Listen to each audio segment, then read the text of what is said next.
La fabrique de la nuit.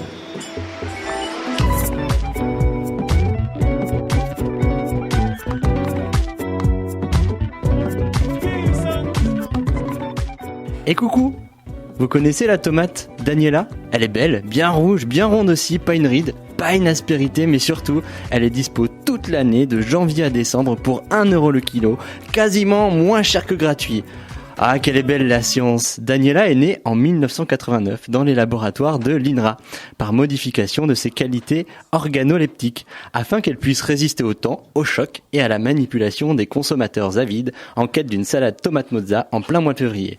Bon, au passage, elle est pleine de flotte, bien farineuse, n'a jamais vu la terre, a été nourrie aux intrants hors sol, ramassée par des sans-papiers en Espagne et a fait un bon millier de kilomètres avant d'arriver dans votre assiette. Depuis le début de l'ère industrielle, la biodiversité présente dans les champs et les assiettes s'est appauvrie à très grande vitesse, entraînant une diminution des qualités nutritionnelles et du goût des produits, mais aussi la disparition d'un patrimoine commun. La FAO estime qu'en un siècle, plus de 75% de la diversité des cultures a disparu du globe terrestre. En Europe, la politique agricole commune couplée à la brevetisation du vivant a fini par déconstruire le produit de millions d'années d'évolution génétique et d'adaptation du vivant à son environnement. Tout ça pourquoi ? Tout ça pour 10 sociétés mondiales qui se partagent la commercialisation sous forme d'oligopole de 90% des semences mises en vente sur le marché et protégées par les droits de la propriété intellectuelle. Autant dire que si on avait voulu mettre nos vies entre les mains du capital, on n'aurait pas pu faire mieux.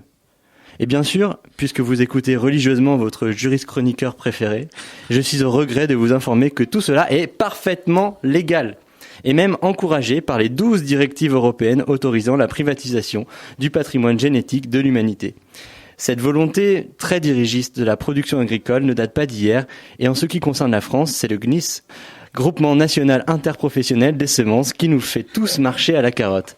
Ah oui, au passage, pour l'anecdote historique, le GNIS a été créé sous le régime de Vichy, restaurant le corporatisme, soutenu ensuite par De Gaulle et ses successeurs.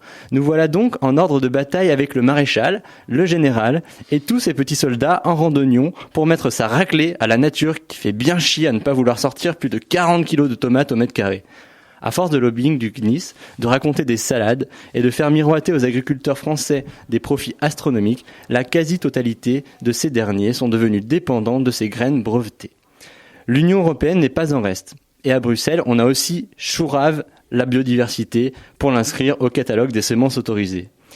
Pour entrer dans la top liste du marché de la semence, il faut que la graine réponde aux critères suivants. Distinction, homogénéité et stabilité.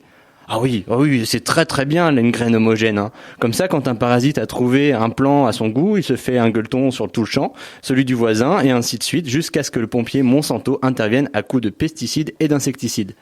Mais c'est fabuleux la stabilité, comme si le vivant n'évoluait pas. C'est nier l'existant, nier le principe même de la vie.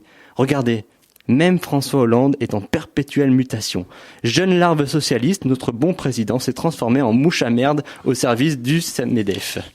Bref, voilà où nous mène l'industrie agroalimentaire.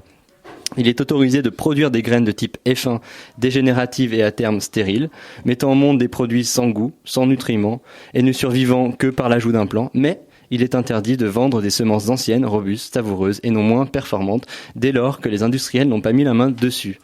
Depuis plus d'un siècle, la privatisation du vivant est en marche. La fameuse révolution verte n'est en fait qu'une révolution parce qu'elle est un cycle. On tourne en rond, on prend les mêmes, on recommence l'histoire de la domination de quelques-uns sur l'humain.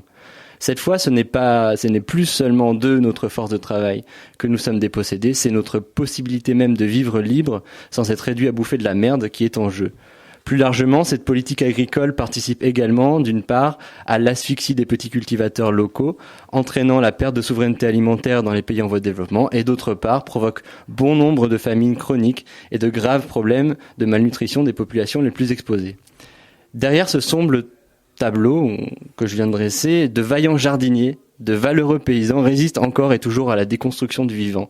L'association Cocopelli, qui milite depuis de nombreuses années pour la libération des semences, fait régulièrement l'objet de poursuites devant les juridictions françaises et la Cour de justice de l'Union européenne par les industries semencières pour concurrence déloyale ou vente de semences hors catalogue européen.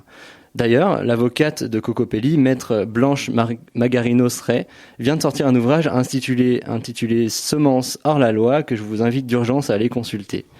Ceux qui se battent pour conserver ce qui appartient à tous ne gagnent pas souvent devant les tribunaux. Mais peu importe, ils continuent le combat. Alors certes, ce n'est pas la fin des haricots, les carottes ne sont pas tout à fait encore cuites, mais même si vous pensez que j'en ai fait tout un fromage pour pas grand-chose, je vous le dis et je vous le redis, bouffer est un acte politique, libérez les semences, bordel.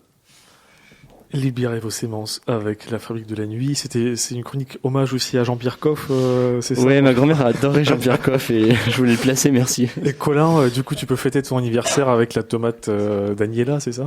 Oui, non, mais justement, cette histoire de tomate Daniela, ça me faisait penser à un article que j'avais lu dans un petit journal qui s'appelait Article 11 et qui interviewait... Le cri de la tomate. Non.